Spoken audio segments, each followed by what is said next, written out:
Magandang araw. Ako po si Mark Lester Liraga at ito po ang aking daily devotions ngayong April 7. David Secret to True Success. David na tinalakay po ni Pastor Russell Ocampo sa 365 Daily Devotions. Itong Bible verse po yung araw ay galing sa 1 Samuel chapter 18 verse 14.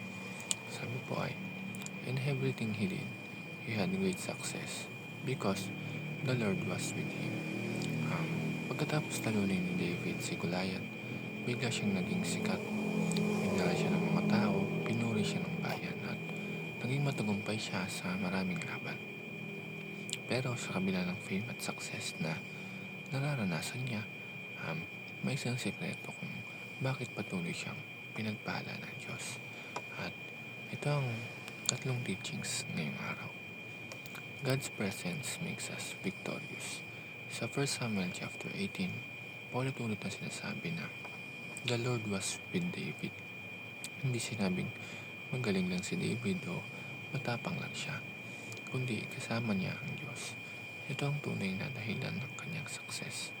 Minsan iniisip natin na ang victory ay galing sa talent, skills o sariling effort.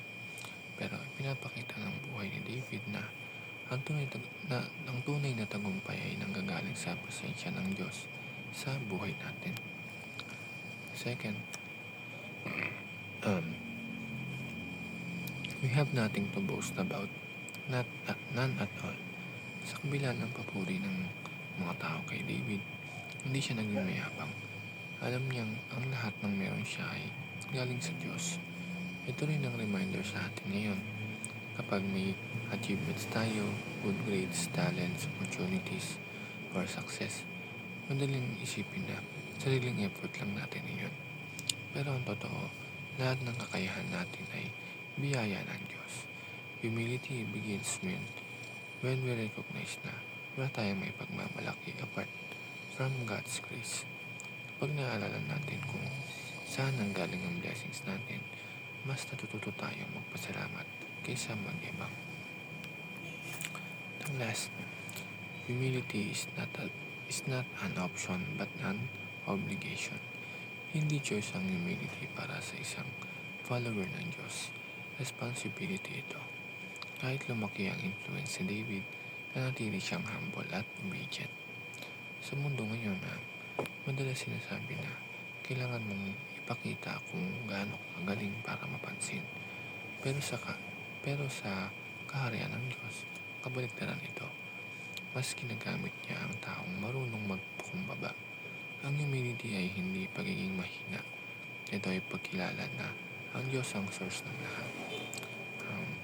Mga kapatid, ang tunay na success ay hindi nasusukat sa fame, achievements o recognition.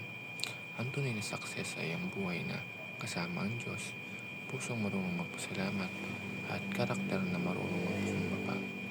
So ngayong araw, tanungin natin ang ating mga sarili. Success ba ang hinahabol natin o presensya ng Diyos? Dahil kapag hinanap natin ang Diyos higit sa lahat, darating ang tamang blessings sa tamang panahon at mananatili tayo grounded kahit tayo ay pinagpala. Yun lamang.